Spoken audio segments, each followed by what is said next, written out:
आज आपको बताएंगे कि भारत लॉकडाउन के बाद कैसे आगे बढ़ सकता है। बहुत सारी कंपनियां ठप हो चुकी हैं। अब इसकी वजह से काफ़ी सारे लोग अपनी नौकरी से हाथ भी धो बैठेंगे और बेरोजगारी के आंकड़े अब और भी बढ़ेंगे और देश काफ़ी पीछे भी जा चुका है। ऐसे में सवाल उठता है कि देश की इकोनॉमी को फिर से पटरी पर कैसे लाया जाए। तो इसका जवाब है कि अब हमें आत्मनिर्भर होना होगा। जी हाँ, हमें अब नौकरी नहीं बल्कि खुद के बलबूते पर कोई नया उद्योग शुरू करना होगा। हमें नौकरी के बजाय इस बात पर ध्यान देना होगा कि खुद से कोई बिजनेस कैसे स्टार्ट करें और नौकरी करने के बजाय कैसे दूसरे को नौकरी दें। अब प्रधानमंत्री भी यही दरख्वास्त कर रहे हैं कि ज़्यादा से ज़्यादा नया उद्योग भारत में ही शुरू किया जाए और भारत को आत्मनिर्भर बनाया जाए। इससे होगा क्या कि देश की इकोनॉमी में तेज़ी से ग्रोथ होगा और लॉकडाउन की वजह से जो नुकसान उठाना पड़ा है उसकी जल्द से भरपाई हो। जो सामान बाहर से मंगाया जाता है वो अब काफ़ी हद तक भारत में ही बनाया जाएगा और हम भारतीय को ही इसमें सहयोग करना होगा।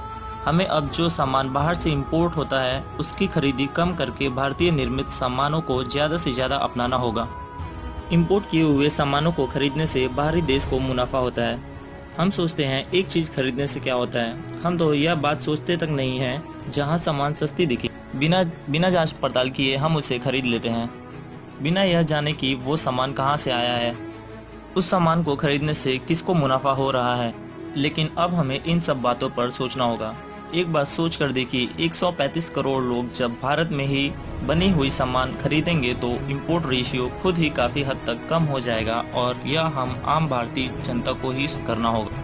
भारत देश का भविष्य हम आज क्या कदम उठाते हैं उस पर निर्भर करता है। एक आंकड़े के मुताबिक छोटी से छोटी चीज़ जो हम अपने घरों में इस्तेमाल करते हैं वह सभी चीज़ चीन बनाता है और उससे ही कई मिलियन का मुनाफा हम भारतीय से कमाता है। आप खुद ही दिवाली में लगने वाला लाइट, आर्टिफिशियल दिए, बत्ती को उठाकर देख लीजिए, मेड इन चाइना ही होगा।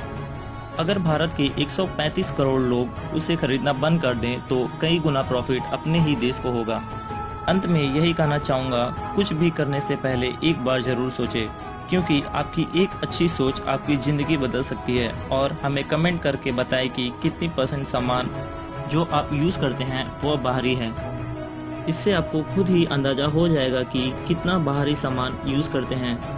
और कोई नया बिजनेस आइडिया हो तो हमें कमेंट कर ज़रूर बताएं। धन्यवाद।